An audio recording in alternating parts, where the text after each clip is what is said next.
আমার বাড়ির দুই সদস্য সারাক্ষণ লঙ্কা নিয়েই ঝগড়া করে গেল। রোমিও আর জুলিয়েট। হাই জুলিয়েট, সবাইকে হাই বল, পরে লঙ্কা খাবি।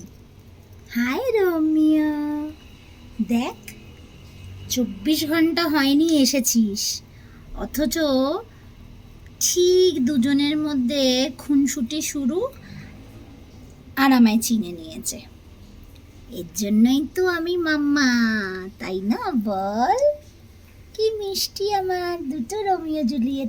হাই বল, হাই। একটু দেখ, পরে খাস। একটু দেখ সোনা। Romeo Juliet. আর ডিম্পি বেবু বলে জিরা মৌরি। So funny. বাই বলো সবাইকে, বাই বাই কুচু বাবা।